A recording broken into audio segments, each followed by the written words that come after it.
check that says we will fight to the death and give our lives for our country and the freedom for everyone here.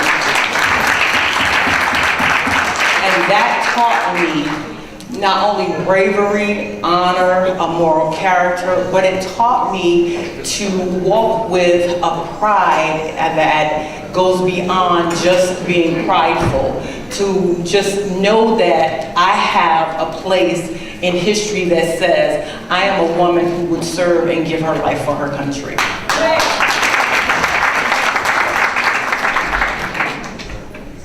You were the first woman Nassau County Veteran Service Officer. Can you talk to us more about your experiences with that?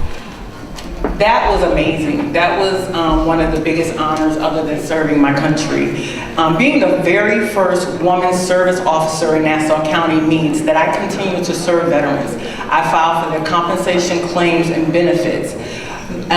When you have a woman officer, we are able to meet the need of women veterans. And sometimes that can be hard if you're a male. So being given the honor of being a female veteran service officer and the first one in Nassau County, and also being in the Hall of Fame for my service here in Nassau County was just great, just a great place to be. But one of the things about being a service officer, I was able to see some of the disparities that we have in the veteran population.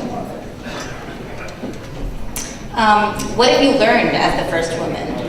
As a first woman, first thing I learned was that the services for women aren't equal to our counterparts, our male veteran population and the male population.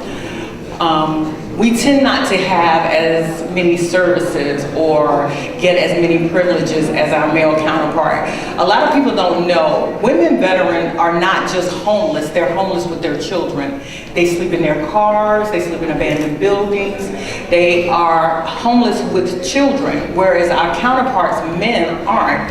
But one of the things that I learned as a female veteran, when you talk about no soldier left behind, I developed a nonprofit for female veterans to assist them because I saw that the needs for female veterans weren't being met.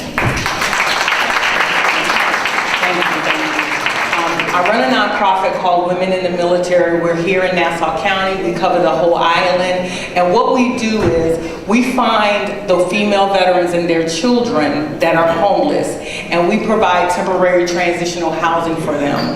Currently, I'm in the process of raising funds and finding a building to actually house them while they transition, because what a lot of people don't know is even though they're female veterans and they're homeless, most of them have degrees and master's degrees.